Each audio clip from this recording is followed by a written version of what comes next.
Diálogos del pensamiento. ¿Qué puede significar más estar junto a la juventud con una clara conciencia revolucionaria y anti? Solamente se siente comprometida en una línea ideológica, política o en una causa. Para conducir un pueblo, la primera condición es que uno haya salido del pueblo. Sistema Universitario de Radio presenta Diálogos del Pensamiento, un lugar de encuentro para las ciencias sociales y humanas. Reflexión, sociedad, investigación, política, análisis, lenguas, debate, historia. Bienvenidos a Diálogos del Pensamiento, el programa radiofónico del Centro Universitario de Ciencias Sociales y Humanidades. Muy buenas tardes, estamos ya aquí listos para arrancar estos diálogos del pensamiento en este sábado 20 de enero. Muchas gracias a todos los que nos dan el placer de su compañía a lo largo de esta hora, ya sea a través de radio o a través de las redes sociales. Ya saben que ahí vamos a poner inserto el video para que nos puedan estar escuchando y viendo. Pues de cualquier forma que nos estén escuchando, muchas gracias. El día de hoy tenemos una emisión, la última emisión a propósito de esta triada que, como recordarán ustedes, iniciamos hace ya 2 semanas a propósito del nuevo sistema de justicia penal, que bueno, como ya han dicho nuestros invitados, ya no es tan nuevo. Sin embargo, muchos de los elementos que trajo novedosos siguen sin entrar en funcionamiento completamente. Uno de ellos será el que abordaremos el día de hoy, que es el Sistema Nacional Anticorrupción. Bueno, antes de presentar a quien nos acompaña para discutir este importantísimo tema para nuestro país, les presento, le agradezco a todo el equipo que hace posible esta emisión. En la coordinación a la doctora Guadalupe Moreno, en la producción agradezco la colaboración de Fabián Robles y de nuestros prestadores de servicio, Citlali Fuentes, Luz Cuellar y Perla López. El día de hoy en los controles, Omar Preciado. Mi nombre es Almendra Orozco y aquí a mi lado mi compañero Gabino Cárdenas. ¿Qué tal, Almendra? Buenos días y gracias a usted por sintonizarnos en este tema tan importante y fundamental para la sociedad, no solamente en el estado de Jalisco, sino en todo el país. Bienvenido. Pues arranquemos presentando aquí a quien de regreso en nuestra cabina, al doctor Adrián Joaquín Miranda Camarena. Él, bueno, en algún momento formó parte de nuestro consejo de producción, entonces es un placer volverlo a ver por estos lados. Él es doctor en Derecho por la Universidad Carlos III de Madrid, especializado en Derecho Constitucional. Actualmente es presidente de la Quinta Sala Unitaria del Tribunal de Justicia Administrativa del Estado de Jalisco y, bueno, fue exdirector de la División de Estudios Jurídicos. Gracias por acompañarnos, Adrián. Un placer, Almendra, Gabino. De nueva cuenta con ustedes, cosa que me da mucho gusto y estaré cuantas veces sea necesario. Me dará mucho gusto estar con ustedes. Gracias. Pues arranquemos este diálogo de hoy, si les parece, escuchando esta primer producción. Adelante, Omar.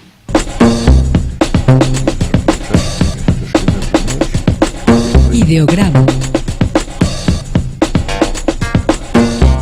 Durante los últimos años, el tema de la corrupción en el sector público se ha configurado como uno de los principales problemas de nuestro país. Escándalos como la Casa Blanca o crímenes como la desaparición de los 43 estudiantes de Ayotzinapa, así como los frecuentes casos de gobernadores acusados de corrupción y enriquecimiento ilícito, han hecho crecer la molestia social, mientras la calificación de México desciende en el índice de percepción de corrupción hasta ocupar el lugar número 123. Entre los países menos corruptos, ubicados en los primeros lugares de la lista, se disfruta de una mayor libertad de prensa, acceso a la información y transparencia, lo que supone que la población tiene la oportunidad de conocer lo que hacen sus gobernantes, saber de dónde viene el dinero que se usa en las campañas y en qué se gasta el presupuesto. Conforme los países descienden en el ranking de transparencia internacional, comienzan a aparecer los compadres y familiares en los cargos públicos. La ley se pone al servicio del que paga y la gobernabilidad se diluye, hasta llegar incluso a estallar guerras. En última instancia, la prevalencia de la corrupción impide el acceso pleno a la población de esos países a derechos fundamentales de todo ser humano, como la salud, educación, seguridad y justicia. A pesar de la clara importancia de la creación del Sistema Nacional Anticorrupción y de que han pasado ya 2 años desde su creación, no solo no se han visto mejoras en el tema, sino que ni siquiera ha comenzado a operar. ¿Qué ha frenado su avance? La ¿Cómo funcionará? ¿Qué medidas contempla para prevenir y combatir la corrupción? ¿Quiénes podrán ser sujetos de escrutinio? Más aún, ¿es posible erradicar la corrupción? ¿Cómo opera esta y hasta dónde han penetrado sus raíces dentro de la población y permeado nuestras prácticas cotidianas? Bien, pues aquí tenemos esta primera cápsula introductoria a este gran tema que tenemos para nosotros. Adrián, ¿en qué consiste el sistema anticorrupción? Como para contextualizar. Con gusto, Gabino. El sistema anticorrupción, el Sistema Nacional Anticorrupción, viene precedido de un pacto por México, Gabino Almendra.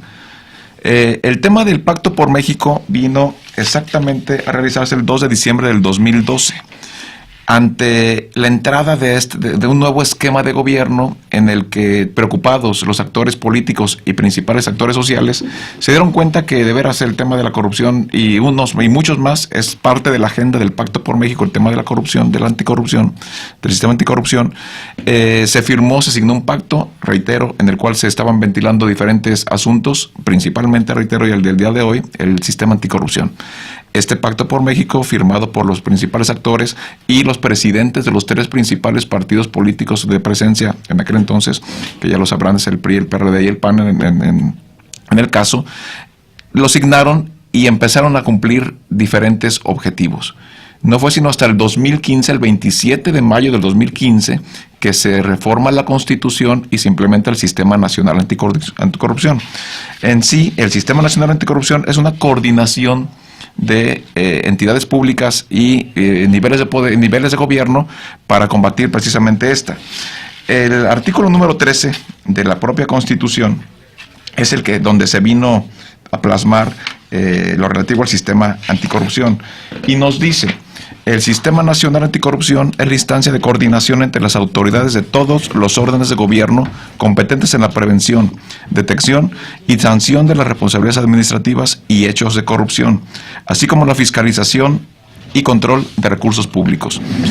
Dentro de este Sistema Nacional Anticorrupción, Gabino Almendra, es que existen dos órganos, dos comités, el comité de coordinación del sistema y un comité ciudadano.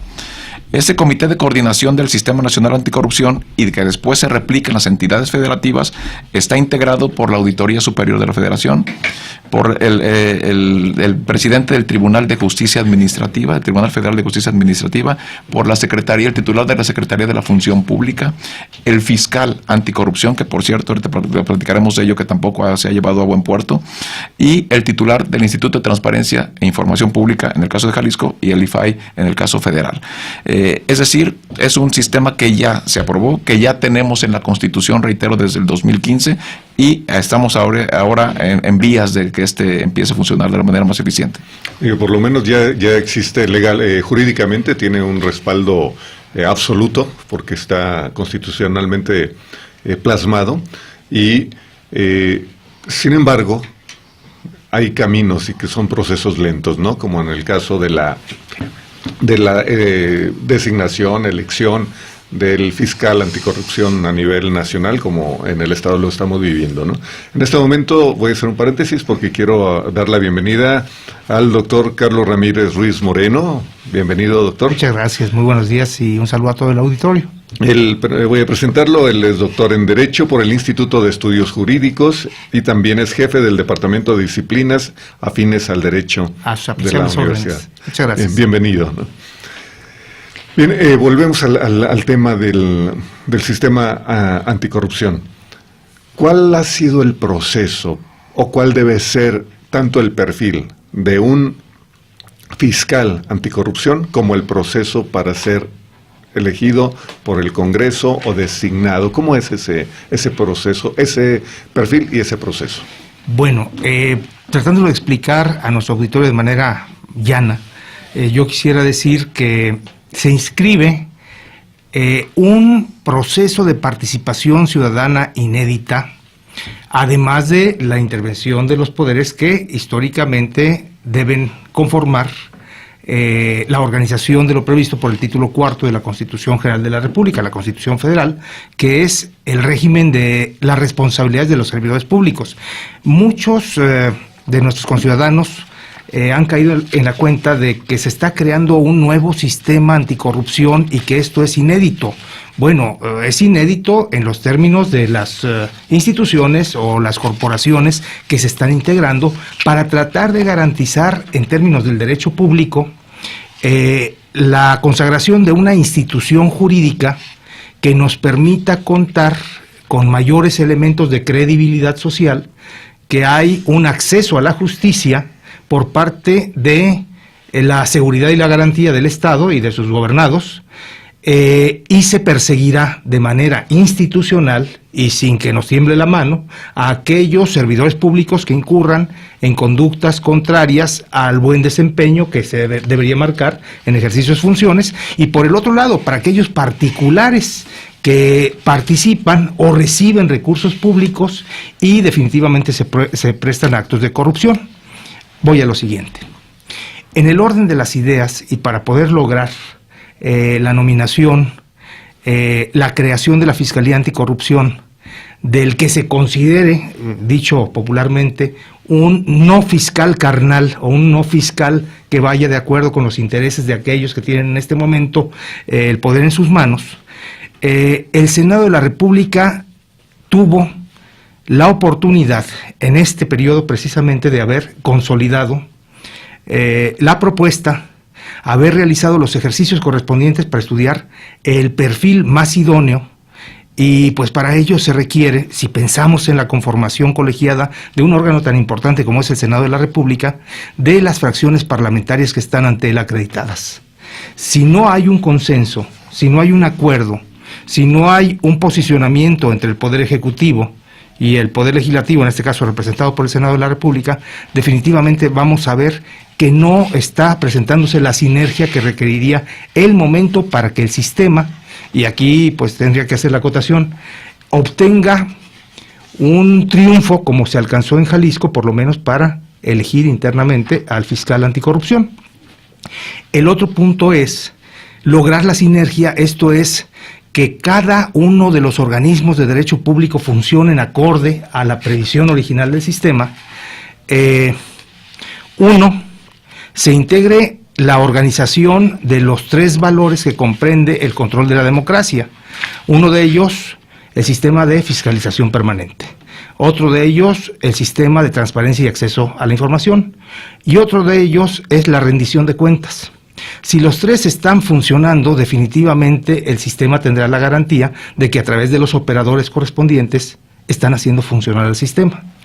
El problema también está, como fue en su momento en el nuevo sistema de justicia penal acusatoria adversarial, profesionalizar y en quien ya está trabajando dentro del gobierno federal o de los estados en su caso, se capacite pertinentemente a cada uno de los representantes u operadores del nuevo sistema anticorrupción. ¿Por qué? Porque se requiere que conozcan la forma de pensamiento de los órganos que pertenecen al Ejecutivo, al Judicial y definitivamente en el Ejecutivo que se dé la congruencia de propiciar, no en un clima de cacería de brujas, creo que no se trata de establecer una cultura de la cacería de brujas, pero sí se trata de prevenir cuáles son los estándares de calidad por perfil y por desempeño de puesto que se requieren en nuestra realidad. De acuerdo, pues bueno, con esto empezamos a adentrarnos un poco al tema, pues para conocer qué es lo que está pasando, ¿no? Ahí afuera, y también saber qué tanto se ha avanzado, ¿no?, en la implementación de este sistema de justicia penal y del Sistema Nacional Anticorrupción. Vamos a ir a nuestro primer corte. Les recordamos que tenemos nuestros teléfonos abiertos para ustedes. Ahí los van a atender con mucho gusto Perla López y Luz Cuellar, para que nos dejen sus dudas, sus preguntas, comentarios sobre el tema, y también se apunten por nuestro paquete de libros sobre ciencias sociales que tenemos cada semana para ustedes. Saben que son de las investigaciones que se producen en nuestro centro universitario. 31 34 22 22, extensiones de la 12801 a la 12803. Enseguida regresamos. Diálogos del Pensamiento, el espacio de las ciencias sociales y humanidades. Continuamos.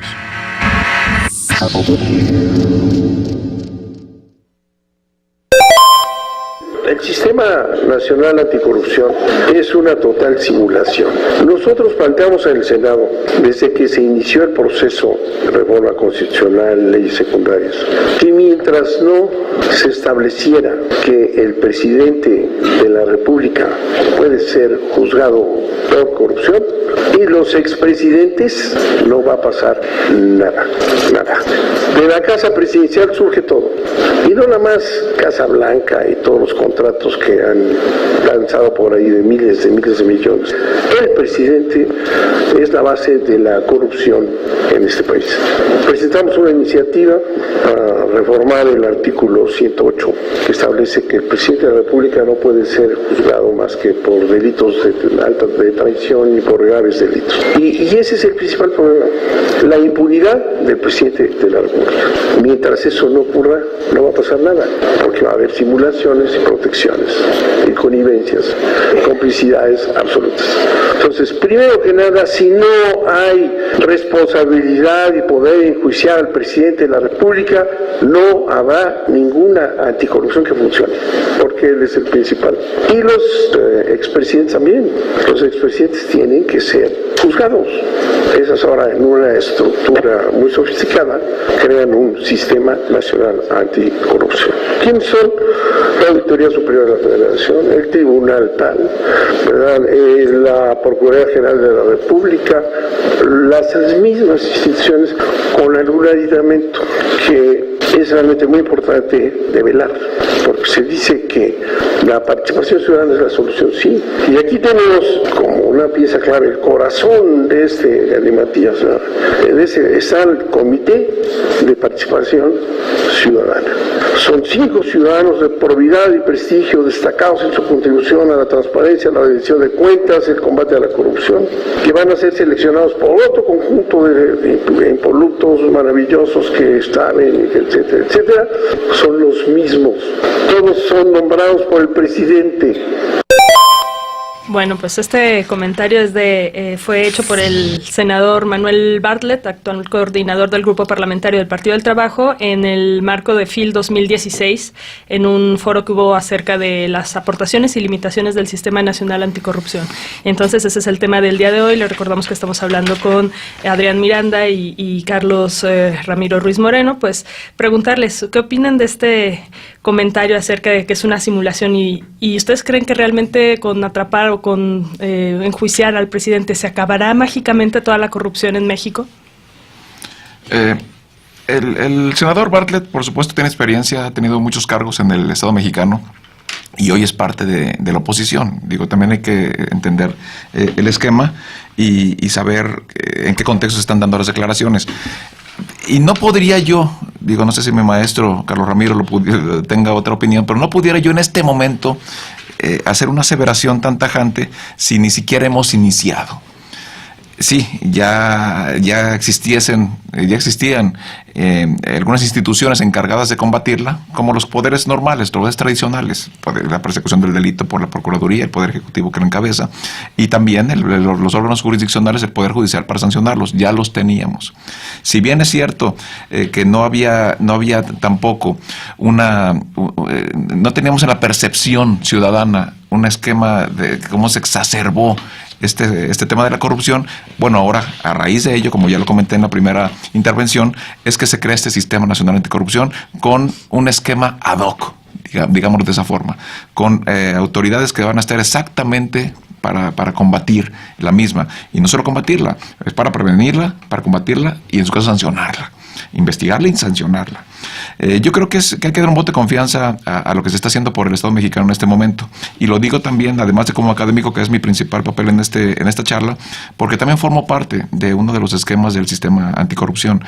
Y estoy convencido de que muchos de los que somos parte del mismo haremos el mejor esfuerzo para que esto funcione.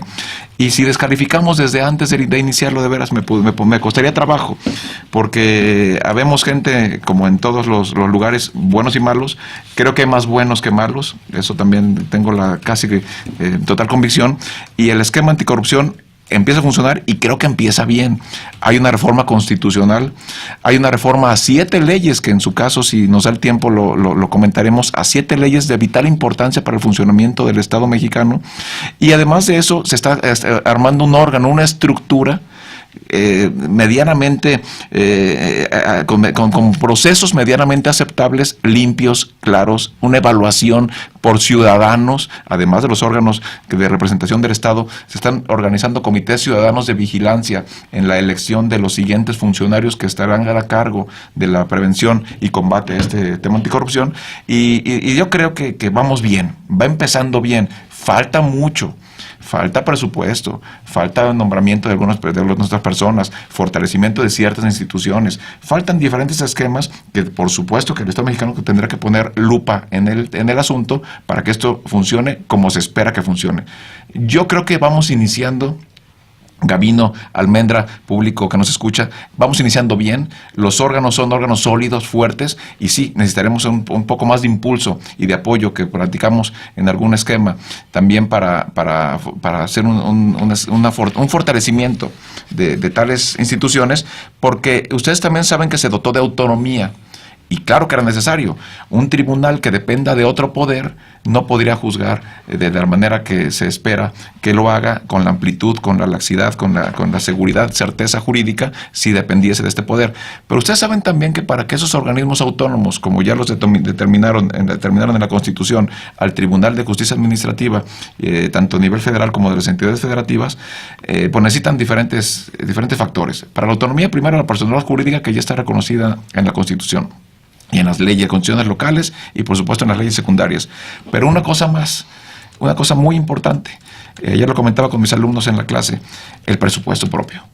El presupuesto propio, que no solamente el presupuesto que le permita tener las actividades normales, es decir, que tenga el presupuesto para poder solventar holgadamente, no tampoco excesos, holgadamente sus actividades, y no estar a mitad de año, como normalmente lo estamos, tocando puertas a los diferentes poderes establecidos para tal efecto, que es el Ejecutivo y el Legislativo, para que den más presupuesto. Saben perfectamente que el momento que un órgano autónomo tiene que ir a pedir dinero a otro órgano establecido, pues es un tema que puede dejar muchas dudas. Y es cuando también se vienen los toma y daca, digámoslo en el lenguaje coloquial, y eso es lo que no puede pasar. Debe ser un presupuesto vasto, suficiente, no excesivo, pero sí que se compruebe que para tener un sostenimiento real de una institución tan fuerte como un tribunal compuesta de 9 magistrados, en el caso de Jalisco, 9 magistrados, con todo el personal que también ello conlleva consigo. Ello trae consigo, y el presupuesto que se autorizó en el caso de Jalisco pues es mucho menor al que normalmente se tendrá que ofrecer para que esto funcione de la mejor forma. Tengo entendido que fueron entre 120 y 130 millones de pesos, cuando se requieren entre 180 y 190. Eso significa que a mitad del año van a estar el magistrado presidente, que en este caso Avelino Bravo Cacho, que fue nombrado hace unos días por el propio tribunal, después de haber sido él también en un proceso de selección muy severo, que mi maestro Carlos Ramiro también fue testigo de ello, para poder ser magistrado, y bueno, va a tener que ir a tocar puertas a mitad de año para que el presupuesto le alcance y cerrar el año. El momento de tocar, ahí viene el aguinaldo, vienen algunas prestaciones de los trabajadores, y es cuando empiezan los estiras y aflojes. Eso no puede pasar en un órgano autónomo. Sí, y menos porque puede caer en el mismo vicio que trata de atacar. Exactamente. Esto es grave, ¿no? Exactamente. Ahora bien, el sistema anticorrupción, nacional anticorrupción, esta es una opinión, pero pues parte de una vergüenza. Es decir, tiene su base en una vergüenza nacional, que es la corrupción. Sócrates decía que si no existiera la injusticia, desconoceríamos aún el nombre de la justicia, ¿no? Entonces, pues ahora hay que dar remedio a esta cultura, a este sistema de corruptela que hay en nuestro país, lo cual lo hace sumamente grave, ¿no? Ahora bien, ¿cuáles son los mecanismos y los mecanismos para sancionar o para detectar a los corruptos y para castigar en no sé si en el mejor de los casos o no, a las personas, a los funcionarios públicos, a los privados también que caigan en este tipo de prácticas? Bueno, si me permiten, Sí, Carlos. una primera reflexión de entrada tiene que ver con qué tipo de reacción genera ante la sociedad en general la creación y el establecimiento de este nuevo sistema anticorrupción a nivel federal y a nivel de los estados. Y mi respuesta sería que parece más una catarsis de orden psicológico lo que nos está obsequiando el legislativo con las nuevas leyes y las reformas constitucionales, desde luego, más que una sinergia garantizada. ¿Por qué? Perfecto, yo veo que bajo la luz del principio de división de poderes, el Poder Ejecutivo tendrá sus encomiendas para realizar las acciones que corresponden en el ámbito de su competencia en materia anticorrupción. Así las Contralorías están cuidadas en este proceso. El Poder Legislativo, a través de la Auditoría Superior de la Federación y de la Auditoría Superior del Estado, hará lo propio en el ejercicio de sus funciones. Y el Poder Judicial, con las salas superiores de los tribunales de justicia administrativa, pues también entra a la carga. Aquí el punto es, ¿y hasta dónde es obstáculo el principio de división de poderes y las autonomías técnicas y de gestión que corresponden para que haya acuerdos?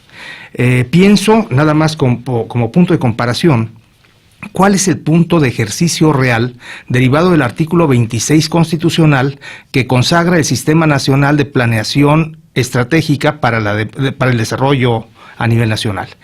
Y la respuesta es, bueno, el Plan Nacional de Desarrollo, cada 6 años el presidente de la República, pues ya en funciones, lo organiza y dicta las políticas públicas por áreas sectorizadas. En las políticas públicas, dice el mismo artículo 26, y reconoce el 25, la Rectoría Económica del Estado, centralizada en el titular del Poder Ejecutivo Federal, concurrirán los 3 sectores, el público, el privado y el social. Y la coordinación, pues se presume. Obviamente, los intereses del sector privado, del sector público, no coinciden. En el sector público, el principio de división de poderes, pues hace que tenga su propia identidad el Ejecutivo con el acto administrativo, el Legislativo con la ley como máxima expresión de su toma de decisiones, y el Judicial con la administración y la impartición de la justicia consecuentes. Pero realmente lograr el punto de acuerdo y actualizarlo cada 6 años a partir de un plan de políticas públicas me parecería temerario. Creo que tiene que ver con un derrotero que tendría que irse integrando en una cultura anticorrupción dentro de toda la sociedad. ¿Por qué? Porque parece que se ha recetado una medicina. Y la medicina para alcanzar el éxito en el sistema anticorrupción se llama participación ciudadana. Cuando tenga conocimiento el ciudadano de que hay una conducta contraria o lesiva a los intereses de nosotros como sociedad o del mismo Estado en su organización interna, pues tendrá que denunciarla. Y para ello se crearon las fiscalías anticorrupción federales y estatales. Pero tenemos que garantizar que todo esto sea funcional. La crítica del senador Bartlett, perfecto, está totalmente metida dentro del campo de la oposición y tiene los matices que abonan pues a la posición de su partido. Desde el punto de vista de la academia, creo que deja mucho que desear, porque nosotros admitimos todas las formas del pensamiento y tenemos una tendencia a ponerlas sobre la mesa de manera horizontal y ver qué tan precisas, justas e idóneas son para solucionar los problemas sociales del momento. En esta lógica, pues yo la catarsis la veo sinceramente muy lejos. Veo que a esta legislatura, a esta presidencia de la República, a esta administración de la Suprema Corte, el sexenio por lo menos se le acabó. En la Corte creo que no hay problemas y vamos a seguir teniendo o manteniendo las características del Pleno de la misma, igual con el Consejo de la Judicatura. Pero los otros 2 poderes definitivamente entran en unos cambios que veremos consolidarse a finales de este año, en la recta final. Por ello, creo que es más responsabilidad de quien puede venir, comprender cuál es la expectativa de la sociedad y tratar de dar soluciones inmediatas. El problema está sobre la mesa. Las propuestas de solución también han sido presentadas. Las distintas fracciones parlamentarias acreditadas, los ahora legisladores independientes, han hecho y dicho lo propio. Bueno, pues pongamos manos a la obra y demos soluciones. Pero veo todavía muy difícil de alcanzar la famosa sinergia de la que se ha hablado históricamente. Pues fíjense, antes de irnos a nuestro siguiente corte, porque el tiempo es así, tenemos 5 pases para todos nuestros escuchas para que se hagan un ultrasonido 4D de parte de Salud Digna. Esto es válido en la clínica Zapopan Centro, que se encuentra en calle Hidalgo, en el centro de Zapopan, Jalisco. Entonces, si les interesa alguno de estos 5 pases para un ultrasonido 4D o nuestro paquete de libros sobre ciencias sociales, pues aprovechen y apúntense en el 3134-2222, extensiones de la 12801 a la 12803. Vámonos a nuestro siguiente corte y enseguida retomamos este tema. Detrás de la puerta habitan los diálogos del pensamiento. Regresamos.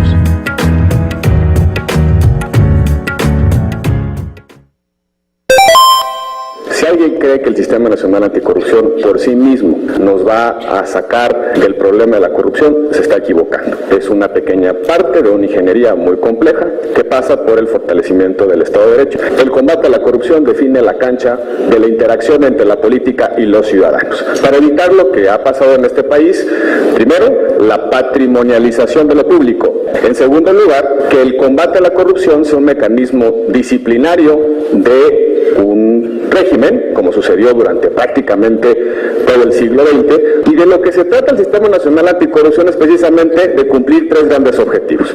En primer lugar, que los sistemas de información, inteligencia, auditoría, fiscalización, transparencia, control, persecución penal ya existentes en nuestro diseño se hablen y se comuniquen entre sí. En segundo lugar, el sistema tiene un muy modesto objetivo de aumentar el costo al acto corrupto, aumentar la probabilidad de que ese acto corrupto se sancione. Voy a darles solamente algunos datos. El universo de sanciones que se aplican en nuestro país, el 90% son sanciones administrativas, es decir, sanciones no penales.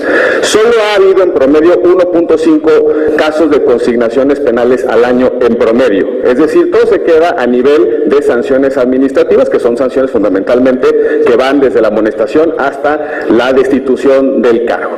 Pero si empezamos a desagregar ese 90% de las sanciones administrativas, vamos a encontrar que no se están persiguiendo peces gordos, sino en muchas ocasiones simplemente desorden administrativo. La mitad de las sanciones tiene que ver con la declaración patrimonial presentada en defecto o bien presentada tarde. La mitad de los servidores públicos sancionados son funcionarios públicos de rangos menores, es decir, que no tienen a su alcance o a su disposición grandes cantidades de recursos ni personal. Y en tercer lugar, el sistema tenía que dar respuesta a las nuevas manifestaciones de la corrupción en nuestro país. Hemos pasado de los actos de corrupción negros, es decir, que el servidor público metía la mano a la caja de la hacienda pública o se llevaban las computadoras, los escritorios porque no había inventarios, porque no había control de absolutamente nada, a unos actos de corrupción que gravitan en una zona gris. El uso extralegal de los bienes públicos, el pago de favores, lo que se conoce como los moches, que eufemísticamente se les dice gestión legislativa, y una serie de nuevas manifestaciones o tipos de la corrupción que antes no tenían encuadramiento en el sistema jurídico.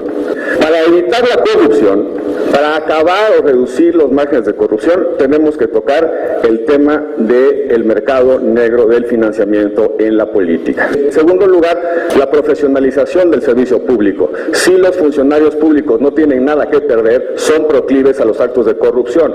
En tercer lugar, hay que resolver el problema de las contrataciones públicas. En cuarto lugar, tenemos que atender el problema de la sobreregulación en el funcionamiento del Estado. Y en quinto lugar, si queremos que los gobernadores, hoy la pieza esencial de la corrupción institucionalizada, no sean problema, hay que colonizar los espacios subnacionales con las instituciones de transparencia y rendición de cuentas. Lo único que salva a un país son las instituciones funcionales. Las instituciones no se crean por arte de magia, se crean a través de buena política. Bueno, pues aquí lo que escuchamos fue esta intervención del senador Roberto Gil del PAN y bueno, pues a mí me da pie para preguntarles exactamente a quién se va a poder sancionar con el Sistema Nacional Anticorrupción, cómo se va a poder señalar pues para que caiga un proceso sobre esa persona y qué tipo de castigos podemos esperar que va a aplicar. Sí, con todo gusto, Almendra. Mira, los esquemas de sanción les dan competencias que ya existían en algunos casos a la Auditoría Superior, a la Secretaría de la Función Pública, y ahora se crea una fiscalía ad hoc, Fiscalía Anticorrupción. ¿A quiénes se va a poder sancionar? A cualquier funcionario público que en el ejercicio de sus funciones los desvíe o sea utilizado para beneficio propio o de sus gestores. De su beneficio propio, hablando de ellos o sus terceros familiares hasta el 5º grado, o de sus gestores. Esto viene también y trae un apartado muy interesante. Se le dota al Tribunal de Justicia Administrativa, reitero, tanto federal como local, de las atribuciones para sancionar también actos de corrupción, por supuesto en materia administrativa. ¿Cuáles serán las sanciones? ¿Quiénes son los que podrán llevar a cabo tales acusaciones? Las autoridades que acabo de comentar, Almendra Gavino. Exactamente la auditoría, los órganos de control que se crearon para tal efecto, porque también se crearon órganos de control en las diferentes dependencias y poderes públicos, también se crearon, incluso las propias que seremos encargadas de sancionar a los servidores. También nosotros ya tendremos, en el caso de los tribunales de justicia administrativa y también en las instituciones autónomas, contralores. Esos contralores son los que inicialmente deberán llevar la investigación y posibles acusaciones, y no sanciones, posibles acusaciones, señalamientos ante las auditorías superiores o ante los órganos de control, que será en este caso la Contraloría y la Auditoría. En el caso federal, la Secretaría de Función Pública y la Auditoría Superior. Es decir, ahora también los tribunales administrativos haremos las veces de conocer los asuntos de corrupción graves para poder sancionar a los infractores, incluyendo a los particulares, que ya lo comentaba aquí mi maestro Carlos Ramiro, en el caso que manejen recursos públicos y estos recursos públicos sean también manejados de manera incorrecta, de manera irregular, hablando, como ya lo comenté en su momento, para beneficio propio de terceros o de los propios familiares hasta cuarto grado. Las sanciones pueden ser la reparación, por supuesto, de los daños, las multas por haber hecho tal situación, la inhabilitación y, en el caso de personas morales, hasta la extinción de las mismas. En el caso de personas morales, esos son en materia administrativa, amigos, pero en materia penal es otra cosa. Estamos hablando de dos vías. La administrativa, que seremos el Tribunal de Justicia Administrativa, los que haremos la sanción después de la investigación que hagan las autoridades también, que ya comenté, la sanción de los temas de corrupción. Pero también en el caso penal existe el fiscal anticorrupción, que ya lo comentamos muy brevemente, que en la Federación todavía no se nombra, precisamente por los embates políticos que se traen para nombrar a tal personaje, y en el local ya lo nombraron. Hubo un amparo, hubo una suspensión, el amparo y la suspensión ya fueron hace 2 días. Ya se desistieron de tales efectos, y por tal motivo ahora únicamente falta que este fiscal pase los exámenes de control de confianza y se le tome la protesta de ley para que entre en funciones. Ya veremos cómo se conformará, de qué estructura se tendrá también a su cargo, y llevará a cabo la investigación en materia penal, para que un juez penal, una vez desahogada estas, si es que se encuentran elementos acusatorios, el fiscal haga lo propio y lo remita al órgano jurisdiccional correspondiente, y que, por cierto, es una lista de delitos en la que se pueden encuadrar las figuras jurídicas, en la que se puede encuadrar cualquier funcionario público o particular que caiga en este tipo de esquemas, son vastas. Y están señaladas en el propio Código Penal. Y, por supuesto, tendrán su sanción penal, además de la vía administrativa, como lo estoy comentando. Pues, ¿cuáles serían precisamente esos delitos? Otro comentario, perdón. Sí, yo quisiera hacer énfasis en lo siguiente. Cuando se habla de sistema anticorrupción, muchas personas radican la idea de que se deposita en una sola ley. Creo que tendríamos que empezar por decir, bueno, este es un proceso de organización y actualización del principio de supremacía constitucional y jerarquía normativa. Necesitó en un primer momento reformar a la Constitución Federal, donde en su título 4, el régimen de las responsabilidades de los servidores públicos de la Federación. Pero, además de ello, se tocaron un juego de 7 leyes estratégicas. Yo quiero decir que, además de las 7 leyes estratégicas, tendríamos que hablar de todo lo que constituye el sistema del llamado derecho positivo mexicano, sobre todo en materia de derecho público. Todo está conexo realmente al sistema anticorrupción, tanto federal como estatal. ¿Qué leyes se modificaron? Técnicamente tenemos 4 leyes nuevas y 3 procesos de reforma de sistemas legislativos previos. Las nuevas: la Ley General del Sistema Nacional Anticorrupción, la Ley General de Responsabilidades Administrativas, la Ley de Fiscalización y Rendición de Cuentas de la Federación y la Ley Orgánica del Tribunal Federal de Justicia Administrativa. Todas estas instituciones, todos estos principios legislativos son necesariamente nuevos. ¿Qué se reformó? Se reformó la ley orgánica de la actual Procuraduría General de la República. Sabemos que políticamente no ha sido posible transformar la Procuraduría en una Fiscalía General de la República y darle paso al proceso de nombramiento del nuevo fiscal general de la República. Segundo, se reformó también el Código Penal Federal. La lógica es que estamos inscritos en un nuevo sistema de justicia penal acusatoria y adversarial y que no solamente se crearon las salas superiores de los tribunales de justicia administrativa federales y estatales en calidad de juzgados de alzada. No son juzgados de segunda instancia o juzgados de alzada, son juzgados con competencia en materia penal para estudiar responsabilidades y sancionar servidores públicos y particulares, como ya dijo el magistrado Adrián Miranda, que incurren precisamente en culpa acreditada, demostrada fehacientemente y finalmente marcada y determinada su responsabilidad para aplicarle una sanción material. Y finalmente, la Ley Orgánica de la Administración Pública Federal.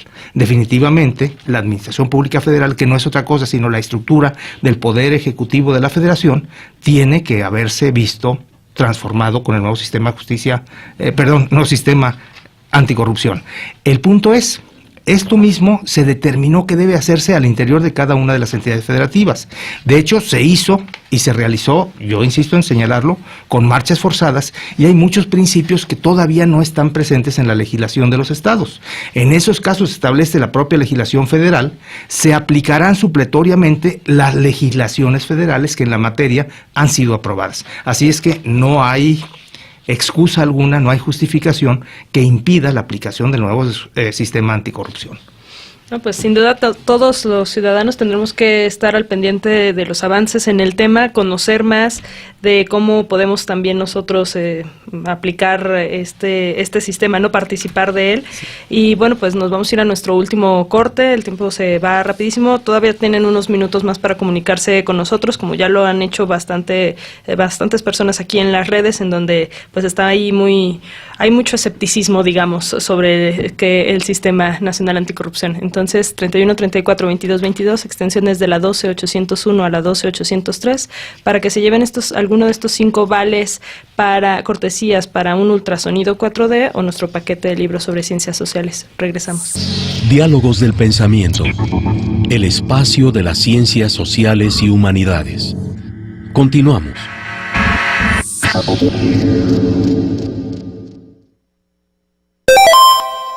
Daniel Kaufman dice: la corrupción no se resuelve solamente resolviendo la corrupción. La corrupción es un efecto de una serie de causas que tienen que ver con la pésima gestión pública del país.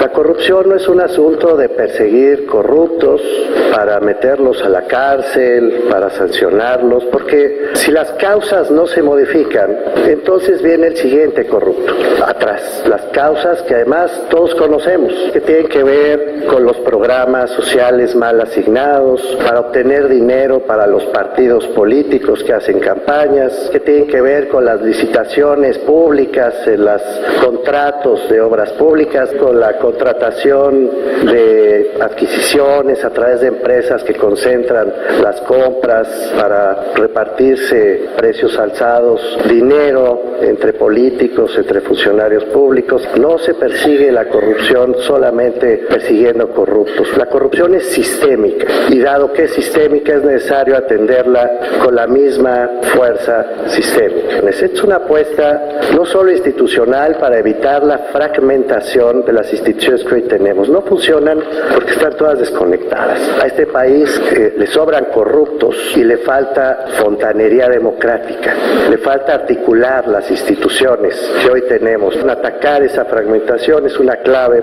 Fijar nuevas reglas de responsabilidad es otra clave. Hay 5 plataformas digitales para empezarnos a enterar de la mano de la Ley General de Responsabilidades, no los funcionarios, no los intermediarios políticos de siempre, los ciudadanos, la gente, empezarnos a enterar quién está cometiendo faltas, cómo se están cometiendo esas faltas, plataformas digitales abiertas. Hoy estoy segurísimo de que en este salón todos sabemos dónde está el muerto. Pues esto que escuchamos es de Mauricio Merino, él es doctor en ciencia política y pues toca un punto muy muy importante, ¿no? Pues la corrupción no pasa nada más en las altas esferas de la política, la corrupción es algo que permea, ¿no? En nuestras actividades cotidianas, cuando nos detienen y queremos que no nos pongan la multa al de tránsito y bueno, cada quien tendrá sus experiencias. Pues nos queda el último bloque. ¿Qué consideran que es importante que la población sepa? En este sentido, tal vez incentivar una cultura de denuncia, pues de prácticas libres de corrupción. Los micrófonos son suyos. Adelante. Bueno, en principio yo veo con mucho gusto cómo la sociedad civil, a través de distintas organizaciones, colectivos, universidades, tanto la pública como las privadas, se han involucrado con el debate del tema, con la participación de brillantes y distinguidos representantes de sus comunidades universitarias en la integración de los órganos colegiados precisamente de participación ciudadana, que con motivo de la organización del sistema se ha visto es necesario sumar. Pero por otro lado también advierto que el grueso de la población no comprende que el sistema nacional anticorrupción, el sistema estatal anticorrupción, requieren de una serie de procesos de capacitación, y aquí creo que el trabajo tanto de esos colectivos, de esas agrupaciones de la sociedad civil, como de las universidades públicas y privadas en nuestro estado, deberán de ofrecer cursos de actualización, talleres, seminarios, precisamente para dar a conocer cuál es el perfil deseable, cuáles son las funciones que se echan a andar, cuáles serían los instrumentos legales para hacer una realidad cada una de las instituciones, cada uno de los procedimientos, y finalmente buscar que así se llegue a alcanzar la sinergia del sistema. El sistema es muy complicado y el sistema necesita muchos activistas, participantes y definitivamente los perfiles operadores idóneos. ¿Está comprometida la sociedad civil? Claro, por supuesto que está comprometida la sociedad civil. Si no, este sistema está definitivamente marcado para que llegue a un fracaso fulminante. El otro punto es, y de la sociedad civil, la parte más recuperable, que serían las organizaciones del sector privado que trabajan y las universidades públicas y privadas, pues creo que todos están involucrados. En Jalisco no ha quedado lugar a duda en el propósito. ¿De qué falta? Falta mucho trabajo. Eso es lo que yo tendría que advertir a título personal. Sí, yo coincido y hago mías las palabras del maestro Carlos Ramiro. Es un tema de concientización. Concientización. Y esa concientización no nace, reitero, de la noche a la mañana. Esa concientización viene desde la escuela, viene desde la cuna. Ese niño que se da cuenta que el papá se pasa el alto. Y que si en el caso que lo llegue a sorprender la autoridad, que ese es otro punto, ¿cuántos a la autoridad alcanza a sorprender? Se da cuenta que el policía no aplica la ley porque el papá, por una dádiva, por una amistad, por alguna influencia, más allá de eso, no se sanciona. Desde ahí empieza a crecer mal. Desde el alumno que llega con el maestro, maestro, ayúdeme, maestro, mire, yo trabajo, mire, una botella de vino, écheme la mano, y el maestro la acepta. Eso es lo que empieza a corromper el Estado, un Estado de Derecho. La concientización, la cultura, la educación. Esto viene de la escuela. Y bueno, una vez superado esto, que reitero, no es de la noche a la mañana, tenemos que empezarlo a hacer. Y también, por cierto, los comités coordinadores y los comités ciudadanos tienen dentro de sus políticas, planes, campañas para llevarlo a cabo en las escuelas y por supuesto en las universidades públicas y privadas. Como ya se decía, hay que imprimirle fuerza muy contundente para que eso realmente se lleve a cabo. La duda de hace un momento, la duda sobre qué delitos, sobre qué situaciones, sobre qué espacios, qué hacer el ciudadano. Toda persona que tenga conocimiento de un hecho ilícito tiene la obligación, no moral, La obligación moral sí, pero jurídica también de denunciarlo. Y claro que existen las fiscalías especializadas y ya van a existir ad hoc, pero y de no hacerlo, en cualquier fiscalía se puede hacer, denunciar un hecho de corrupción. Y delitos hay muchos que se encuadran en los supuestos de corrupción, como lo pueden ser el ejercicio del ilícito del servicio público, el abuso de autoridad, la desaparición forzada de personas, la coalición de servidores públicos, uso ilícito de atribuciones y facultades, la concusión, la intimidación, el ejercicio abusivo de funciones, el tráfico de influencias, el cohecho a servidores públicos y funcionarios extranjeros, el peculado y el enriquecimiento ilícito. Estos por mencionar los más connotados del esquema penal, que por supuesto de comprobarse tendrán como sanción la prisión, tendrían la sanción pecuniaria, el decomiso, por supuesto, de los bienes que se han adquirido, que se hayan hecho parte del tema corrupto, la destitución y, por supuesto, la inhabilitación, como ya se había comentado, tanto en materia penal como administrativa. Es decir, van por vías paralelas, pero por supuesto que las consecuencias son distintas. En el caso de la inhabilitación, sí pudiese ser incluso de manera conjunta el que tanto la penal como la administrativa se lleven a cabo. Instituciones hay y también mecanismos. Hay que llevarlos a cabo, tenemos fe y vamos que creo que es un buen comienzo. Ya tenemos los elementos jurídicos y las instituciones fuertes para poderlo llevar a cabo. Excelente, pues el tiempo se nos va de las manos, Gavino, tenemos que ceder el espacio al siguiente programa. No me queda más que invitar a toda la ciudadanía que esté al pendiente de los avances del sistema y ahora ya con el nombramiento del fiscal en Jalisco y bueno, entregar nuestro paquete de libros, si me ayuda aquí el maestro Carlos Ramiro, con un número del 1 al 18. 15. Felicidades a Paulina Martínez Preciado. Paulina, te dejamos la forma de contactarnos y de reclamar tu regalo en nuestras redes sociales. Por favor, búscanos como Diálogos del Pensamiento en Facebook. Y felicidades a Joel Adán Hernández Peña, que se lleva uno de estos cortesías para un ultrasonido 4D. Joel Adán, puedes recogerlo aquí en las oficinas de Radio UDG de 10 a 6 de la tarde. Esto es en Ignacio Jacobo.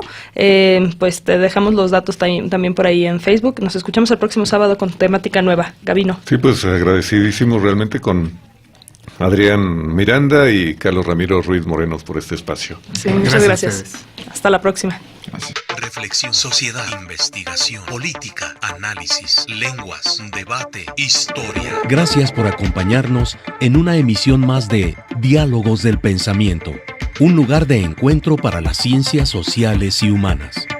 Hasta la próxima.